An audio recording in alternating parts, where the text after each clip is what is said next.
So hello guys, this is me Ankita. Welcome to my channel एसी एरू। अब आज के इस वीडियो में हम करेंगे geography sample question paper for term 1 2021-22 for your class 12 board exam.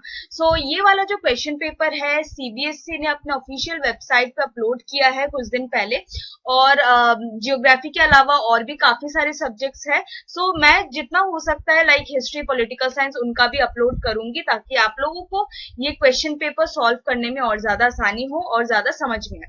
देखो, ये सारे जो सैंपल क्वेश्चन पेपर है ना, काफी ज्यादा इंपॉर्टेंट है, इसको नेग्लेक्ट मत करना। बिकॉज ये पहली बात तो आप लोगों के लिए थोड़ा न्यू पैटर्न है, आप लोगों को पता नहीं है कि एमसीक्यू में कैसे क्वेश्चंस आ सकते हैं, मैप से कैसा क्वेश्चन आएगा, case based question, case study based question कैसे आने वाला है। सो इस पेपर से आप लोगों को ना एक रफ आइडिया लग जाएगा। तो इस पेपर को पूरा अच्छे से देखना, और खुद से सॉल्व करने का मन नहीं कर रहा है सो एटलीस्ट आप इस वीडियो को देख सकते हैं, समझ सकते हैं, उसके बाद खुद से भी प्रैक्टिस करके देखना, ठीक है। इस पेपर की लिंक मैं नीचे डिस्क्रिप्शन बॉक्स में दे दूंगी, या फिर आप cbseacademic.nic.in वाले जो साइट है उसमें जा सकते हैं। सैंपल क्वेश्चन पेपर का एक जो है लिंक होगा, तो उसमें आप क्लिक करके आपको मिल जाएगा ये क्वेश्चन पेपर, ठीक है। So let's start our video without any further due. So यहाँ पे सबसे पहले हम जनरल इंस्ट्रक्शन पढ़ लेते हैं। इस क्वेश्चन पेपर में 3 सेक्शन है, ए बी एंड सी, और तीनों में जो है दोनों में सेक्शन ए और सेक्शन बी में जो है 24 क्वेश्चन है, जिसमें से आपको 20 अटेम्प्ट करना है, ठीक है। सो आप लोगों के पास चॉइस है हर सेक्शन में। इसमें भी सेक्शन सी में 12 क्वेश्चन है, उसमें से आपको कोई 10 क्वेश्चन करना है, ठीक है। मैप सारे इंपॉर्टेंट है, और आप लोगों को जो है सोर्स बेस्ड हैज 4 क्वेश्चन, तो सोर्स बेस्ड क्वेश्चन भी इसमें है, and all need to be attempted, ठीक है। तो सोर्स बेस्ड क्वेश्चन और मैप क्वेश्चन आपको सारे जो है करने हैं अटेम्प्ट। बाकी आप लोगों के पास चॉइस है, कोई नेगेटिव मार्किंग नहीं है, ठीक है। हम डायरेक्ट शुरू करते हैं हमारे क्वेश्चन नंबर 1 से। Like which one of the following union territory has the highest density of population. So किस यूनियन टेरिटरी में हाईएस्ट डेंसिटी ऑफ पॉपुलेशन है, ये चैप्टर नंबर 1 है of your India book. Population जो चैप्टर 1 है population, उसी में से ये वाला क्वेश्चन है। और इस क्वेश्चन से और एक क्वेश्चन बनता है that which one of the following state has the highest density, ठीक है।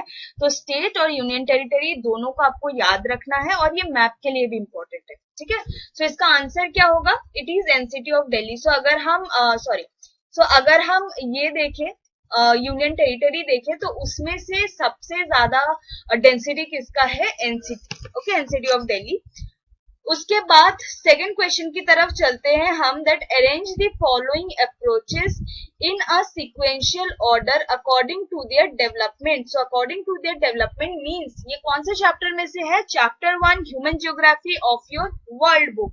और मैंने जो एमसीक्यू बेस्ड वीडियोस बनाया ना, जो एमसीक्यू सीरीज है ज्योग्राफी का, उसमें आप देख लेना, जो चैप्टर 1 ह्यूमन ज्योग्राफी का मैंने वीडियो बनाया उसमें ये वाला क्वेश्चन भी डाला हुआ है, ठीक है। तो और देखो ये वाला क्वेश्चन आ गया। सो अगर आपने एमसीक्यू सीरीज नहीं किया है तो आप ऊपर आई बटन में आपको लिंक मिल जाएगी उस प्लेलिस्ट का, आप वहां से जाके जो चैप्टर्स है उसके एमसीक्यूज सेपरेटली, उसके सारे चैप्टर्स के एमसीक्यूज आपको मिलेंगे, तो आप वहां से जाके प्रैक्टिस कर सकते हैं। ओके, सो इसका क्या होगा, देखो ये है स्टेजेस ऑफ ह्यूमन ज्योग्राफी, ठीक है। तो फर्स्ट स्टेज क्या है, फर्स्ट स्टेज है एक्सप्लोरेशन का, तो यहाँ पे एक्सप्लोरेशन तो दिया नहीं है। उसके बाद सेकंड स्टेज क्या है, बुक के हिसाब से अगर मैं चलूं, सेकंड स्टेज है रीजनल अप्रोच, ठीक है। तो यहाँ पे आपको रीजनल अप्रोच दिख गया। रीजनल मीन्स हम किसी भी न्यू ह्यूमन ज्योग्राफी को देखते हैं तो हम पहले क्या करते थे ना, एंशियंट टाइम में हम एक्सप्लोर करते थे, ठीक है। उसके बाद उस रीजन को हम प्रॉपर देखते थे, उसके बाद उसके स्पेशल रीजन के अंदर भी हर एक एरिया को देखते थे, उसके बाद जो है मैपिंग करते थे। तो वो है स्टेजेस। तो फर्स्ट यहाँ पे क्या होगा, रीजनल अप्रोच। उसके बाद है एरियल डिफरेंशिएशन, उसके बाद है स्पेशल ऑर्गेनाइजेशन, मींस जो कंप्यूटर के जो हेल्प से या फिर किसी टूल के हेल्प से जो हम मैपिंग करते हैं, एनालाइज करते हैं, उसको क्या बोलते हैं, स्पेशल ऑर्गेनाइजेशन। और उसके बाद आता है ह्यूमैनिस्टिक और बिहेवियरल स्कूल ऑफ थॉट, ठीक है। तो आपका आंसर इसमें क्या होगा, 2 3 1 4। तो ये वाला जो सी ऑप्शन है, this is your correct answer, okay. उसके बाद है पाड़ा, पल्ला, नगला, धानी आदि। Example of which of the following settlement. तो इससे तो पक्का समझ में आ रहा होगा, ह्यूमन सेटलमेंट से क्वेश्चन है और इंडिया वाली बुक से है। पाड़ा, पल्ला, नगला, धानी ये हैमलेटेड सेटलमेंट है, ओके। एंड देखो यह सारे ये जो चैप्टर्स है ना, आपको इसकी डिटेल एक्सप्लेनेशन मेरे चैनल में मिल जाएंगे। तो अगर आपने कोई भी वीडियो या फिर कोई भी चैप्टर के एक्सप्लेनेशन नहीं देखा है तो आप वहां से जाके देख सकते हो, और उस चैप्टर को पढ़ने के बाद अगर आप ये एमसीक्यू सॉल्व करते हो तो आप लोगों के लिए बहुत ज्यादा इजी रहेगा। ओके, नाउ हम बढ़ते हैं क्वेश्चन नंबर 4 की तरफ। Which one of the following program sponsored by central government aims at enabling the rural population to conserve water? Rural population को वाटर कंजर्वेशन करने के लिए कौन सा सेंट्रल गवर्नमेंट का स्कीम लाया गया था वो बताना है। तो वो है हरियाली। ओके, ये वाटर रिसोर्स वाला जो चैप्टर है उसमें से है ये वाला क्वेश्चन। ठीक है, तो उसमें आपको मिल जाएगा। काफी सारे सेंट्रल गवर्नमेंट स्कीम थे, अरवारी पानी परिषद, नीरू मीरू, नर्मदा बचाओ आंदोलन, ये सारी सेंट्रल गवर्नमेंट के स्कीम है। But Hariyali it aims at enabling the rural population to conserve water. ठीक है, जैसे नर्मदा हो गया नर्मदा के लिए। ठीक है, तो मतलब ये सारी स्कीम है, बट हरियाली जो है specially it aims for the conservation of rural conservation of water in rural population. ठीक है, उसके बाद क्वेश्चन नंबर 5 में चलते हैं। That population of India according to occupation can be categorized into. So ये वाला कौन सा चैप्टर है? ये वाला अगेन आपका फर्स्ट चैप्टर है ऑफ योर इंडिया बुक। ठीक है, तो इसमें बोला गया है कि जो ऑक्यूपेशन के अकॉर्डिंग जो कंपोजिशन ऑफ वर्किंग पॉपुलेशन वाला टॉपिक है ना, उसमें आपको मिलेगा फर्स्ट चैप्टर में। तो उसमें अब बताया गया कि 3 टाइप ऑफ वर्कर्स है, मेन वर्कर, मार्जिनल वर्कर्स और नॉन वर्कर। तो ये वाला आपका जो है ऑप्शन करेक्ट होगा। मेन वर्कर्स क्या होते हैं? मेन वर्कर्स बेसिकली जो 183 डेज या फिर 6 मंथ के लिए काम करते हैं उनको बोलते हैं मेन वर्कर। मार्जिनल उनसे थोड़ा कम काम करते हैं, और नॉन वर्कर्स जो काम ही नहीं करते। ठीक है, यही होगा classification. Who amongst the following develop the concept of human development? Again ये वाला क्वेश्चन मेरे एमसीक्यू सीरीज में था, और मैंने आप लोगों को बोला भी था कि ये क्वेश्चन बहुत इंपॉर्टेंट है और आ भी सकता है। और देखो यहाँ पे सैंपल पेपर में ये क्वेश्चन दिया गया है। तो क्या होगा इसका आंसर? डॉक्टर महबूब उल हक। इस चैप्टर का रिवीजन वीडियो भी है, इस चैप्टर के एमसीक्यू वीडियोस भी है, डिटेल एक्सप्लेनेशन भी है। तो अगर ये चैप्टर समझ में नहीं आया वो जाके आप लोग देख सकते हो। ओके, सो ह्यूमन डेवलपमेंट का कॉन्सेप्ट जो है महबूब उल हक ने दिया था। एलएनसी सैंपल ह्यूमन ज्योग्राफी का इन्होंने कॉन्सेप्ट दिया था। ग्रिफिथ टेलर न्यू डिटर्मिनिज्म का कॉन्सेप्ट इन्होंने दिया था। ठीक है, उसके बाद है question number 7। Which one of the following is not a plantation crops? जो आपकी प्राइमरी एक्टिविटी वाली चैप्टर है उसमें से ये वाला क्वेश्चन है ऑफ योर वर्ल्ड बुक। ठीक है, तो इसमें से कौन सा प्लांटेशन क्रॉप नहीं है? देखो, कॉफी एक प्लांटेशन क्रॉप है, रबर प्लांटेशन क्रॉप है, सुगर केन प्लांटेशन क्रॉप है, वीट जो है ये रबी क्रॉप है, सो ये प्लांटेशन क्रॉप नहीं है। ओके, तो this is the correct answer. Question number 8 की तरफ चलते हैं। विच one of the following best describe development? ये वाला भी जो क्वेश्चन है मेरे एमसीक्यू सीरीज में था। सो काफी क्वेश्चन वहां से मतलब जो मैंने करवाया है उसमें से भी आया हुआ है। ठीक है, सो उनको जरूर सेपरेटली अलग हर एक चैप्टर के लिए आप उसको प्रैक्टिस करते जाना। Okay, so question number 8, which one of the following best describe development? It is a positive change in quality. मैंने आपको बताया था कि डेवलपमेंट और ग्रोथ में क्या फर्क होता है। ठीक है, डेवलपमेंट होता है अ क्वालिटेटिव चेंज। ठीक है, मतलब उसमें आपको डेवलपमेंट में हमेशा आपको पॉजिटिविटी ही दिखेगी। ठीक है, जैसे ग्रोथ में नेगेटिव ग्रोथ भी होता है, पॉजिटिव ग्रोथ भी होता है, but development is only positive change. ठीक है, अगर पॉजिटिव नहीं हुआ तो वो डेवलपमेंट नहीं होगा। ठीक है, सो क्वालिटेटिव चेंज है वो, और जो ग्रोथ है वो है क्वांटिटेटिव वैल्यू। ठीक है, उसके बाद क्वेश्चन नंबर 9 में चलते हैं। विच one of the following programme is launched by the present union government for the cleaning of river Ganga? So present union government ने कौन सा किया है? That is Namami Gange. ठीक है, ये वाला होगा। उसके बाद विच one of the following is which one of the following mainly is not an industrial city? अब देखो, इंडस्ट्रियल सिटी भिलाई, दुर्गापुर, बरौनी, ये सारी इंडस्ट्रियल सिटी है। ठीक है, भिलाई और दुर्गापुर ये सारे छोटा नागपुर एरिया में आते हैं। और ये जो चंडीगढ़ है ये है आपका एडमिनिस्ट्रेटिव टाउन। ठीक है, सो एडमिनिस्ट्रेटिव सिटी है, इसलिए ये इंडस्ट्रियल सिटी के अंदर काउंट नहीं होगा। सो ये होगा आपका करेक्ट आंसर। उसके बाद हम चलते हैं क्वेश्चन नंबर 11 की तरफ। Which one of the following is not a method of mining? तो shaft mining, open cast mining, underground mining, ये सारे आपको लास्ट में माइनिंग दिख ही रहे, ठीक है। तो आपको पता चल गया होगा ये सारे मेथड ही है माइनिंग के। तो कौन सा मेथड नहीं है? रिफाइनिंग, ठीक है। रिफाइनिंग माइनिंग का मेथड नहीं है। नाउ क्वेश्चन नंबर 12 की तरफ चलते हैं। According to census 2011 which one of the following depicts the percentage of the level of urbanization in India? So it is 31.16%, ठीक है। सो ये एक्चुअली डेटा बेस्ड क्वेश्चन है, सो ये इसमें समझाने वाली कोई चीज नहीं है, ये आपको याद रखनी ही पड़ेगी, ओके। सो जो भी 2011 सेंसस है आपके बुक में दे रखा है, ठीक है। मीन्स बुक से बाहर मत पढ़ के जाना कि रिसेंट में क्या चल रहा है, बट आपके बुक में जो लिखा हुआ है 2011 का जो अपडेटेड डेटा है और जो आपके बुक में मेंशन है उसको जरूर करके जाना उतना तो, ठीक है। Now question number 13, according to census of India migration is enumerated on which of the following basis?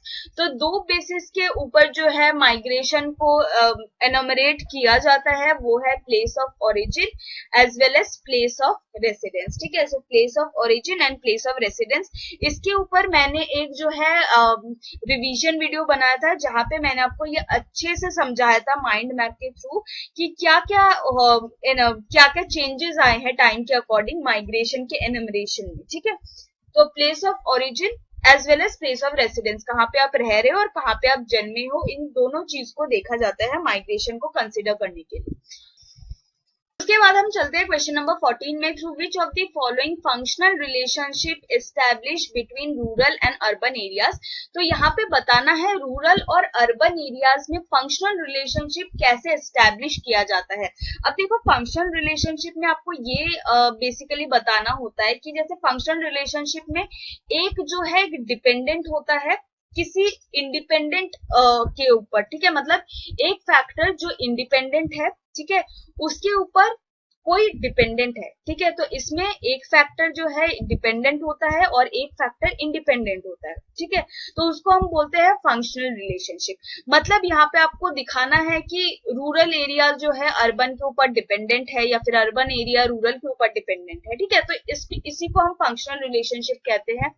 And इसमें से कौन सा होगा? देखो, through the means of transport and communication.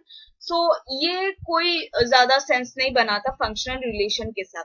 Through the supply of raw material, ये supply of raw material is important, ठीक है, क्योंकि फिनिश प्रोडक्ट तभी बनता है जब हमें रॉ मटेरियल मिलता है, ये बहुत ज्यादा इंपॉर्टेंट है। Through the exchange of finish products in rural areas, through the consumption of products produced in the rural areas.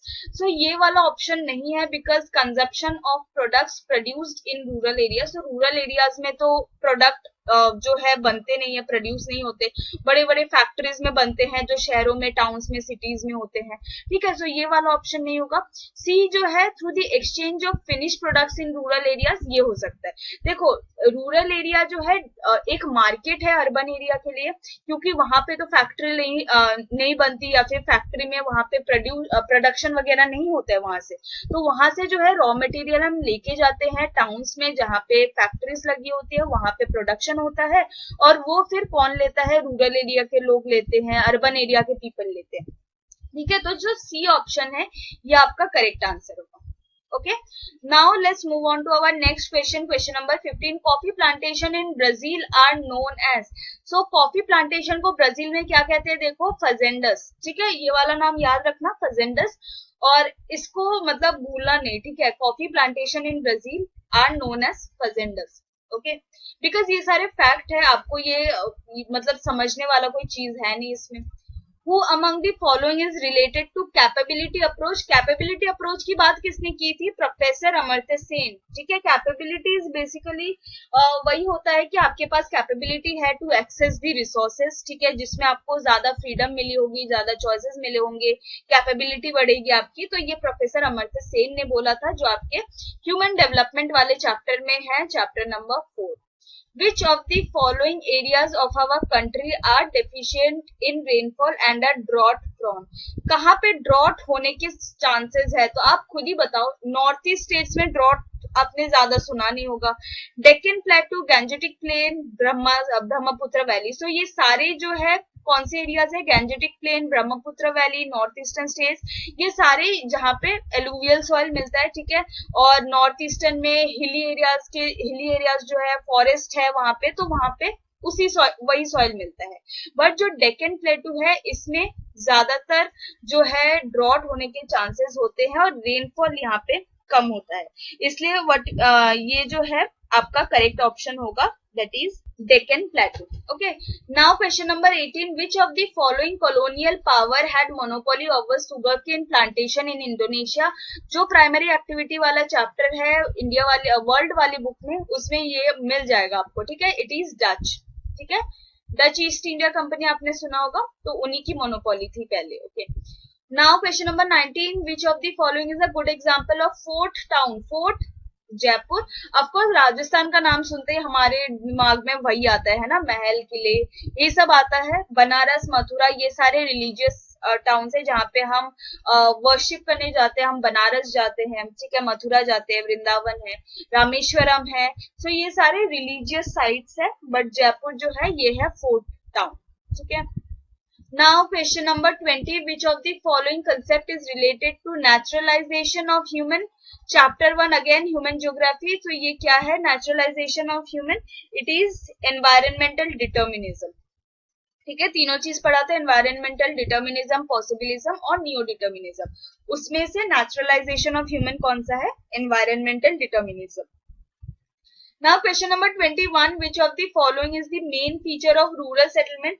तो rural settlement का main feature क्या है, ये तो easy question है, that is derive economic needs from primary activities, ठीक है, क्योंकि इनका मेन काम ही होता है प्राइमरी एक्टिविटी से लेना। सेकेंडरी, टर्शियरी, क्वार्टरनरी आपको टाउन्स या सिटीज में मिलेंगे। Okay, now question number 22, which of the following sectors has used the highest percentage of total water? So agriculture में सबसे ज्यादा पानी लगता है। ओके, सो ये आपका वाटर वाले चैप्टर में मिल जाएगा। Who among the following has introduced the concept of neo-determinism? It is Griffith Taylor, ठीक है। ये सारे क्वेश्चन ऑब्वियस है, बहुत ज्यादा इंपॉर्टेंट भी है, सो ये नेम्स को मत भूलना। Now question number 24, which of the following attributes has not been adversely affected by a skill selective migration. So a skill selective migration से कौन सा एट्रीब्यूट है जो एडवर्सली इफेक्ट नहीं हुआ, ठीक है, नेगेटिवली इफेक्ट नहीं हुआ? It is downfall in working population in rural areas. देखो, सो यहाँ पे जो बाकी ऑप्शन है मैं आपको बता देती हूँ। The whole burden of agriculture work had to be borne by the old population in the rural areas. तो देखो आप कम उम्र के जो बच्चे हैं या फिर डिफरेंट स्किल्स रखने वाले लोग जो है वो शहर में चले जाते हैं किसी जगह पे काम करने, ठीक है, फैक्ट्री में काम करने वगैरह। सो सारा बर्डन या फिर जो है विमेन्स पे आ जाता है या फिर ओल्ड पॉपुलेशन में आ जाता है, ठीक है। तो ये वाला ऑप्शन जो है हम कह सकते हैं एडवर्सली इफेक्ट होता है।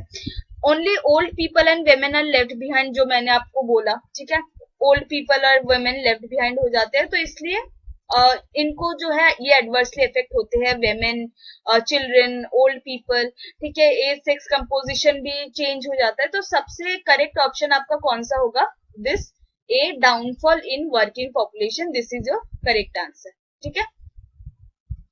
नाउ हम चलते हैं सेक्शन बी की तरफ, जहां पे आपको जो है मैप भी मिलेगा, ठीक है। सो देखो, सबसे पहले मैप आ गया, मैप में भी आपको एमसीक्यू दिया हुआ है। सो एमसीक्यू में देखते हैं, choose the country with largest geographical area in Africa. So Africa है ये वाली जो जगह आपको दिख रही है, ये वाली, ठीक है। सो ये वाली जो जगह है, ये इसका नाम क्या है, इट इज अल्जीरिया, ठीक है, it is Algeria. Now Question number 26, which of the following is a region of commercial grain farming practiced in Europe? So ये तो देखने की भी जरूरत नहीं क्योंकि आपके बुक में लिखा हुआ है। ये देखो यूरोप है, यहाँ पे अगेन मार्क किया हुआ है, तो ये कौन सी जगह है, this is steppes, okay. Now उसके बाद है which of the following is a region of North America practicing subsistence gathering? So it is North America, north Canada, okay, north Canada में ये सबसिस्टेंस गैदरिंग प्रैक्टिस किया जाता है। Which of the following terminal station connect trans Canadian railway? So trans Canadian railway कौन सा है, Halifax and Vancouver, ठीक है। सो जो हैलिफैक्स एंड वैंकूवर है मैं आपको एक बार मैप में भी दिखा देती हूँ। ये जो है ये वाला, ठीक है, ये वाला है वैंकूवर और ये है हैलिफैक्स, ठीक है। सो ये ध्यान में रखना। उसके बाद which of the following is most heavily used inland waterway of the world. So inland waterway कौन सा है, जल्दी बताओ। इट इज राइन वाटरवे, ठीक है। इनलैंड आपको वाटरवे पूछा है, ठीक है। ये सुएज कनाल, पनामा कनाल, ये सारे कनाल है। वोल्गा वाटरवे और राइन वाटरवे में से कौन सा है, राइन वाटरवे, जो कि जर्मनी में है। नाउ क्वेश्चन नंबर 30 की तरफ चलते हैं। इसमें दो ऑप्शन आपको जो है स्टेटमेंट दिए गए हैं। Basically it is assertion reasoning type question. आपको दो स्टेटमेंट है, आपको बताना है दो स्टेटमेंट करेक्ट है कि नहीं है, इसका रीजन सही है कि नहीं है। सो फर्स्ट स्टेटमेंट है कि population grown rapidly during the 16th and 17th century. Yes it is true. उसके बाद ऑप्शन 2 में है expansion of world trade during 16 and 17 century is an important cause of it. Yes it is true. जब world trade बढ़ा था 16-17 century में, उस time ही population बहुत ज्यादा ग्रो होने लग गया था and it is one of the main cause of it, ठीक है। So both statement are correct and statement 2 correctly explains the statement, okay. Now which of the following pair is not correctly match. अब कौन सा correctly matched नहीं है देखना है। So ये पिलर्स ऑफ ह्यूमन डेवलपमेंट में है, chapter number 4 of your world book. So equity making equal access to opportunities, ये सही है। Sustainability continuity in the availability of opportunities, ये भी सही है। Productivity resources must be used keeping in mind, ये वाला गलत है, ठीक है। जो सस्टेनेबिलिटी है इसका सही है, प्रोडक्टिविटी वाला गलत है। Resources must be used keeping in mind the future और empowerment to have the power to make choice. So इसमें आपको बताना है which of the following pair is not correctly match. तो कौन सा करेक्टली मैच नहीं है, it is your option C, ठीक है। प्रोडक्टिविटी क्या होता है, ह्यूमन लेवल प्रोडक्टिविटी, ठीक है। और ह्यूमन लेवल प्रोडक्टिविटी को हम प्रोडक्टिविटी बोलते हैं, बट यहाँ पे जो डेफिनेशन दिया हुआ है, ठीक है, जो आपको यहाँ पे इंडिकेटर दिया हुआ है, उसमें ये सस्टेनेबिलिटी का ऑप्शन दिया हुआ है, ठीक है। मतलब सस्टेनेबिलिटी का आपका स्टेटमेंट दिया हुआ है, so it is not correct, ठीक है। सस्टेनेबिलिटी मतलब क्या होता है कि हम जो भी यूज कर रहे हैं उसको फ्यूचर को सोच के कि फ्यूचर में भी आगे रहे, आगे फ्यूचर में भी कंटिन्यूटी रहे, उसको सोच के जो है हम क्या करते हैं, यूज करते हैं। तो सस्टेनेबिलिटी ये होता है, प्रोडक्टिविटी मतलब ह्यूमन लेवल प्रोडक्टिविटी होता है। So option C is your correct answer. Now question number 32, each community occupies a well defined territory as a matter of tradition. Above mentioned line is an important characteristic of which of the following activity। देखो अच्छे से पढ़ो। Each community occupies a well defined territory as a matter of tradition, ठीक है। Means हर एक community जो है अपने ट्रेडिशन के अकॉर्डिंग जो है एक वेल डिफाइंड टेरिटरी रखता है। सो ये किस एक्टिविटी को दर्शाता है, इट इज नोमैडिक हर्डिंग, ठीक है। ये एक ट्रेडिशनल एक्टिविटी है। और देखो सबसिस्टेंस गैदरिंग में टेरिटरी रखने का या फिर ऑक्युपाई करने का कोई बात नहीं होता उसमें।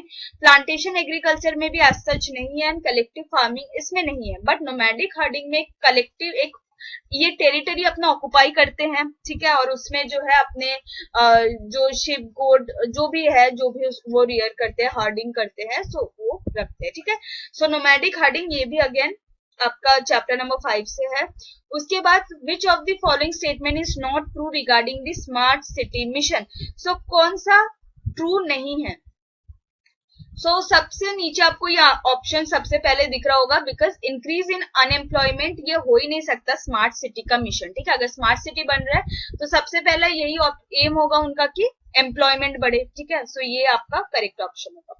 Now question number 34, which of the following is not an environmental consequence. Environmental consequence of migration कौन सा नहीं है। सो माइग्रेशन जो चैप्टर है, चैप्टर नंबर 2, इसमें ये वाला दिया हुआ है which is not an environmental consequence.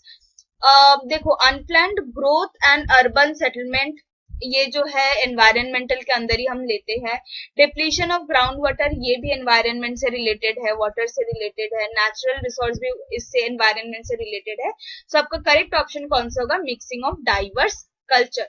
So environmental consequence में मिक्सिंग ऑफ डाइवर्स कल्चर नहीं है, ठीक है। ये कल्चरल कंसिक्वेंस हो गया, मीन्स सोशल कंसिक्वेंस में आता है, ठीक है। उसके बाद question number 35 in Himalayan region which of the following tribes are linked with the activity of transhumance. अब मुझे आप कमेंट सेक्शन में बताओ ट्रांस ह्यूमंस होता क्या है। ठीक है, काफी इजी है। ट्रांस ह्यूमंस क्या होता है मैं बोल देती हूँ। बकरवाल्स जो है ये ट्रांस ह्यूमंस प्रैक्टिस करते हैं। ठीक है, अब आप लोग कमेंट सेक्शन में बताओ ट्रांस ह्यूमंस क्या होता है। आप लोगों को चैप्टर 5 में मिल जाएगा जो प्राइमरी एक्टिविटीज है। ठीक है, now question number 36, match the column 1 and column 2 and choose the correct option with the help of it. So यहाँ पे आपको ऑप्शन दिख रहा है अंबाला। सबसे पहले अंबाला जो है क्या है, ये गैरिजन टाउन है। ठीक है, सो ये वाला जो ऑप्शन है आपका, ये वाला करेक्ट है। देखो मैंने एक निकाला और मुझे पूरा जो है मिल गया। सो दिस इज की टाइम कैसे आप सेव कर सकते हो। सो ये वाला जो है सबसे पहले अंबाला का है गैरिजन टाउन। उसके बाद देखो ये सारा मैच होगा। नेक्स्ट मुगल सराय। ठीक है, सो मुगल सराय में कौन है, एक ट्रांसपोर्ट टाउन है। ठीक है, इससे हम जो है ट्रांसपोर्टेशन करते हैं। देखो 2 का जो है 2 से मैच हो रहा है। नाउ अंकलेश्वर, अंकलेश्वर एक माइनिंग टाउन है। देखो ये भी मैच हो रहा है। नाउ अलीगढ़, अलीगढ़ क्या है, अलीगढ़ एक एजुकेशनल पर्पस के लिए लोग जो है जाते हैं। अलीगढ़ है, कोटा है। सो ये सारे जो है ह्यूमन सेटलमेंट वाला चैप्टर में आपको मिलेगा। सो अलीगढ़ एजुकेशनल टाउन। शिमला क्या है, शिमला एक जो है टूरिस्ट स्पॉट है। ठीक है, हम शिमला में घूमने जाते हैं। Saharanpur commercial town. सो ये वाला ऑप्शन जो है आपका करेक्ट है। Now question number 37. This age was marked by use of computers and sophisticated statistical tools. Law of physics were often applied to map and analyze. Select the option. It is spatial organisation. जो मैंने आपको समझाया था ना stages of human geography, इसमें यही है। Special organisation में यही है, map analysis using tools, sophisticated tools, computers. ठीक है, now question number 38, in which of the following streams of migration female predominate in both intra state and inter state. So ये ना बहुत ये वाला जो क्वेश्चन है मैंने आपको रिवीजन के टाइम पे समझाया था कि वेमेन जो है लगभग हर चीज में, हर माइग्रेशन स्ट्रीम में जो है डोमिनेट करती है। ओके, बस सिवाय एक को छोड़ के। तो आपको इसमें बताना है in which of the following stream female predominate in both intrastate and interstate migration. तो दोनों में ही फीमेल जो है क्या करती है, डोमिनेट करती है। तो वो कौन सा है, it is rural to rural. ठीक है, अब देखो इंट्रा स्टेट हो या इंटर स्टेट हो, रूरल टू रूरल जो है ना उसमें ज्यादातर फीमेल प्रिडोमिनेट इसलिए करते हैं because of the because reason यही है कि मैरिज। ठीक है, मैरिज होने से अब रूरल से अर्बन भी जाते हैं, रूरल से रूरल भी जाते हैं, अर्बन से रूरल भी जाते हैं। बट रूरल टू रूरल जो है इंटर स्टेट या फिर इंट्रा स्टेट हो, दोनों में ही ये डोमिनेट करते हैं। ठीक है, इंटर स्टेट मीन्स 2 स्टेट के बीच और इंट्रा स्टेट मीन्स एक स्टेट के अंदर ही माइग्रेट होना। Okay, now question number 39, which of the following column is not matched correctly. So truck farming, growing of vegetables एकदम करेक्ट। Factory farming, poultry and cattle, ये भी सही है। Market gardening, growing of flowers. Viticulture आपका गलत है। रियरिंग ऑफ फिश को हम विटीकल्चर नहीं बोलते हैं। विटीकल्चर में हम ग्रेप्स को बेसिकली उगाते हैं, ग्रेप वाइन्स वगैरह, उसको हम विटीकल्चर बोलते हैं। एंड जो रियरिंग ऑफ फिश है उसको हम फिशिकल्चर बोलते हैं। ठीक है, तो that is regarding fish. Okay, उसके बाद है question number 40, that consider the following features and choose the correct title after associating them. अब देखो इसको एसोसिएट करने के बाद इनको हमें एक टाइटल देना है। मींस एक टाइटल के अंदर ये सारे चीजें जो है, सारे स्टेटमेंट्स जो है अच्छे से फिट होना चाहिए। So more often such a pattern may also result from segregation or fragmentation. The land owning and dominant communities occupy the central part of the main village areas, whereas people of the lower state of the village manual workers settle on the outer flanks. They are found in Gujarat plains and some parts in Rajasthan. क्या है यह, क्या आप guess कर सकते हो? तो ये वाला आपका ह्यूमन सेटलमेंट में है और इसको हम बोलते हैं सेमी क्लस्टर्ड और फ्रैगमेंटेड सेटलमेंट। तो यहाँ पे लिखा हुआ है ऑलरेडी फ्रैगमेंटेशन, सेग्रीगेशन। ठीक है, तो यहाँ पे हम इसको सेमी क्लस्टर्ड बोलते हैं। मींस एक होता है क्लस्टर्ड, उसके बाद होता है सेमी क्लस्टर्ड। ठीक है, और फ्रैगमेंटेड। ठीक है, तो ये सारे जो आपके यहाँ पे स्टेटमेंट है ये सारे उसी के डेफिनेशन है। ठीक है, उसी के बारे में बताया गया है। ओके, सो देखो क्वेश्चन ऐसे भी आ सकते हैं। तो एनसीईआरटी का हर एक लाइन पढ़ना बहुत ज्यादा इंपॉर्टेंट है। Now consider the following and choose the correct answer from the given questions, given options. Work participation rate tends to be higher in the areas of lower level of economic development. बिल्कुल correct, क्योंकि जहाँ पे lower level of economic development होता है वहां पे ज्यादातर लोग as a worker, as a काम करते हैं, पार्टिसिपेट करते हैं to meet their economic needs. उसके बाद number of manual workers are needed to perform their subsistence and near subsistence economic activity. दोनों ही करेक्ट है, क्योंकि जीवित रहने के लिए, ठीक है, अपने डे टू डे जो भी सबसिस्टेंस के लिए जो भी उनको चाहिए, पैसा चाहिए, खाने के लिए पैसा चाहिए, तो कहाँ से आता है?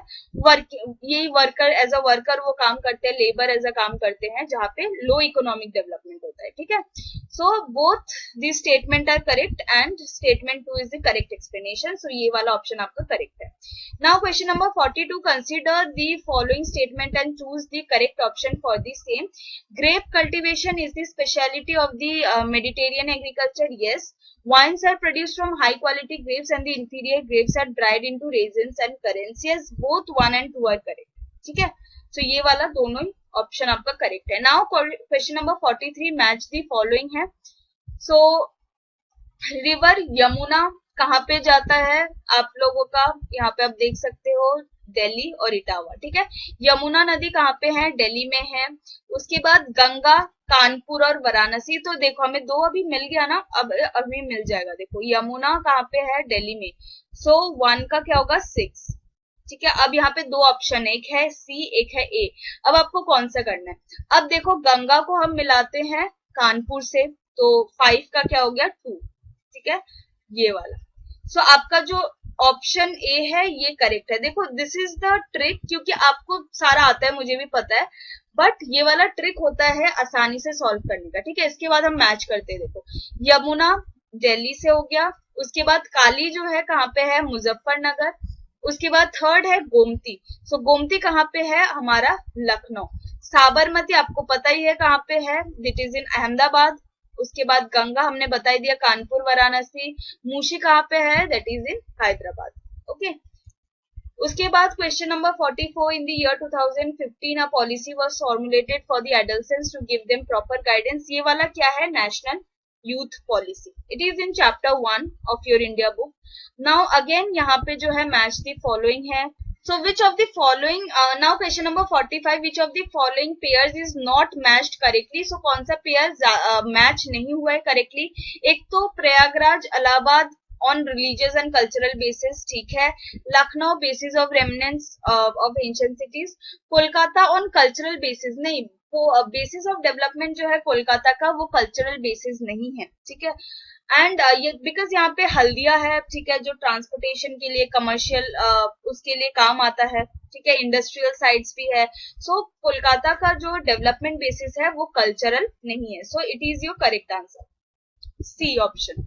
Now question number 46, match column 1 and 2. Again column match करना है आपको, और हम देखते हैं यहाँ पे. देखो सबसे पहले जो है जमशेदपुर आपका, ये है इंडस्ट्रियल टाउन. ठीक है, 1 का हम 3 से कराते हैं. So question number option B हमको लग रहा है, बी और डी में सेम सेम जो है 3 और 3 दोनों में ही है. ठीक है, सो फिर देखते हैं कौन सा होता है. नाउ जमशेदपुर का हमने देख लिया इंडस्ट्रियल है. भुवनेश्वर क्या है? भुवनेश्वर आपका एडमिनिस्ट्रेटिव टाउन. ठीक है, क्योंकि ओडिशा जो है उसका कैपिटल क्या है? भुवनेश्वर है. सो भुवनेश्वर एडमिनिस्ट्रेटिव टाउन. फिर हम देख लो, हमें ये वाला मिल गया ना, सॉरी ये वाला हमको मिल गया ऑप्शन नंबर बी, जहां पे है 3, 5. सो जमशेदपुर हो गया हमारा कमर्शियल इंडस्ट्रियल टाउन. उसके बाद भुवनेश्वर है हमारा जो है एडमिनिस्ट्रेटिव टाउन, क्योंकि ये कैपिटल है. तो सारे कैपिटल जो है एडमिनिस्ट्रेटिव टाउन है. ठीक है, उसके बाद गाजियाबाद है सैटेलाइट टाउन. मसूरी है, जो हमें समर रिसोर्ट मीन्स मसूरी में मजा आता है ना जाके. ठीक है, ये एक टूरिस्ट स्पॉट है, या फिर जब गर्मी होती है बहुत ज्यादा तो हम मसूरी में चले जाते हैं ओके मजे करने.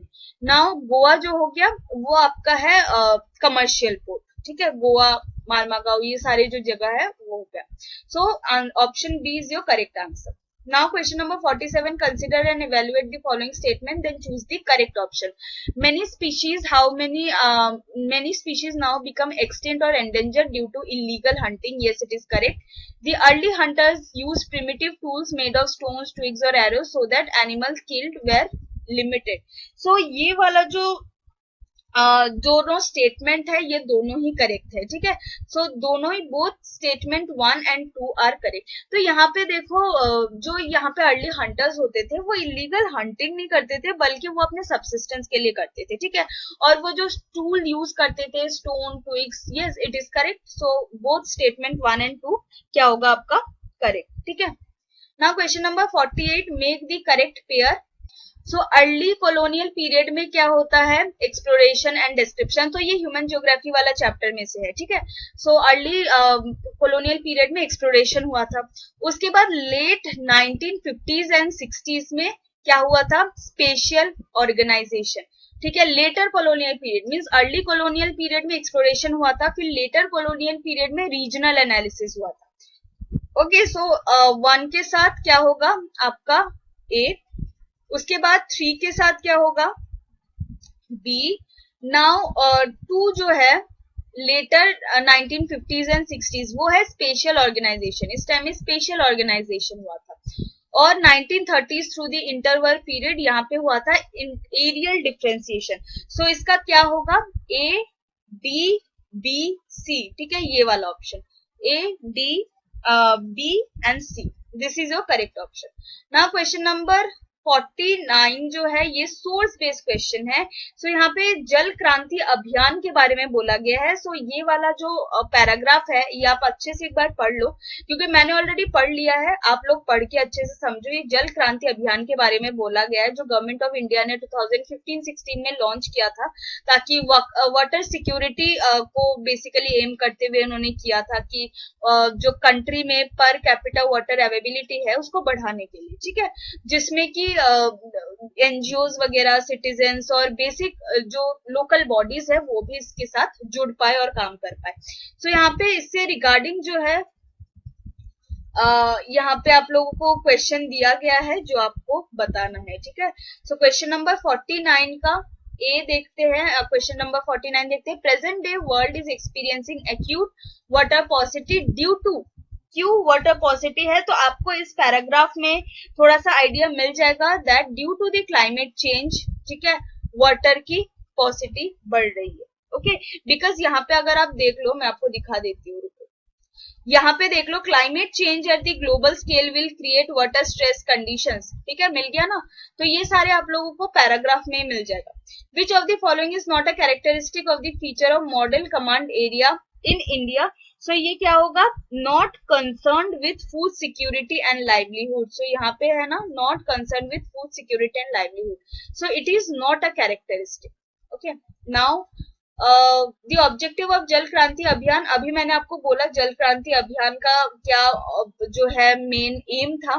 तो और इसमें क्या ऑब्जेक्टिव इन्होंने अचीव किया. The objective of the Jal क्रांति इज अचीव थ्रू, किसके थ्रू उन्होंने इस जल क्रांति अभियान को जो है किया है उन्होंने, is mixing of modern technology with traditional knowledge. Main aim of the Jal Kranti Abhiyan is to ensure water security through, अभी मैंने आपको बताया था per capita availability of water. आपको पैराग्राफ में भी मिल जाएगा, मैं दिखा देती हूँ. यहाँ पे आप लोग देख लो. ये तो मेन एम हो गया. ये देखो with an aim to ensure the per capita availability of water in the country, ठीक है. मिल गया. उसके बाद graph based question and this is your 52nd question, ठीक है. नाउ ग्राफ बेस्ड क्वेश्चन ये पहले भी आता था और अब ये एमसीक्यू फॉर्मेट में है. देखो यहाँ पे क्या बोला गया है, एक ग्राफ है. यहाँ पे crude birth rate death rate दिखाया गया है. स्टेज 1 स्टेज 2 स्टेज 3, कुछ याद आ रहा है स्टेज 1 स्टेज 2 स्टेज 3, ठीक है. स्टेज 1 में क्या होता था, high birth rate high death rate. फिर स्टेज 2 में हाई बर्थ रेट जो है लो death rate, high birth rate था और लो डेथ रेट हुआ. उसके बाद स्टेज 3 में दोनों ही कम हो गया, ठीक है. ये जो है यहाँ पे एग्जांपल्स भी है, पेरू, श्रीलंका, केन्या, ठीक है. ये देख लो, ठीक है. ओके, तो इसमें क्या पूछा गया, how does the natural increase in population occur as per graph. Natural increase कैसे होता है पॉपुलेशन में? Birth rate minus death rate. ठीक है, कैसे होता है? Birth rate minus death rate, यही है नेचुरल पॉपुलेशन ग्रोथ का फॉर्मूला। उसके बाद जो है हम नीचे जाते हैं, question number 54, what does the transition from high fluctuating stage to low fluctuating stage indicate?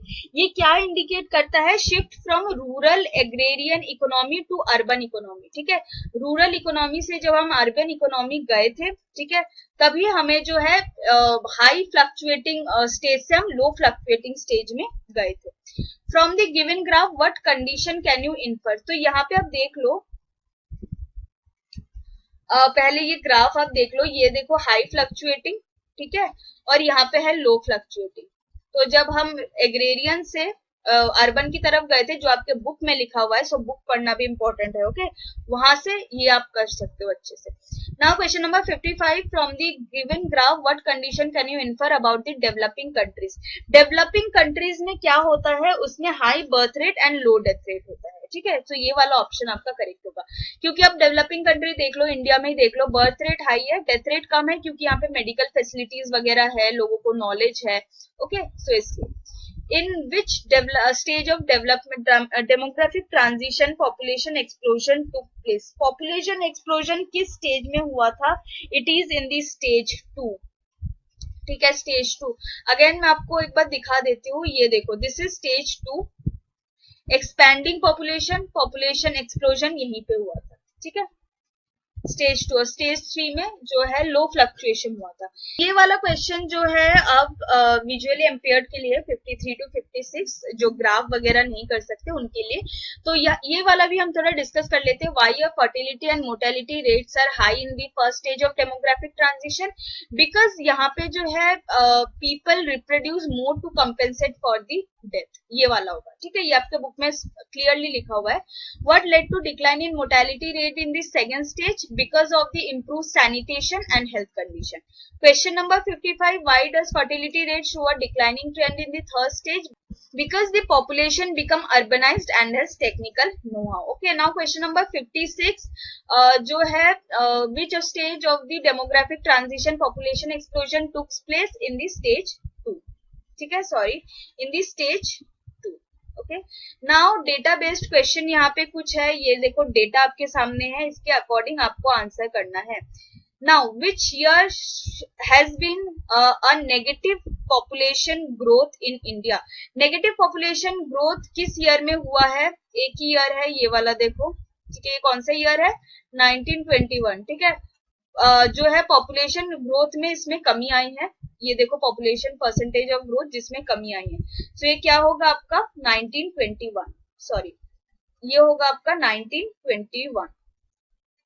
Now question number 58, which was the highest recorded growth rate of population in India? So highest recorded growth rate क्या है? of course बात है 24.80, सबसे ज्यादा यही गया है, आप यहाँ पे भी देख लो 24.80, कौन से साल में? 1971 में।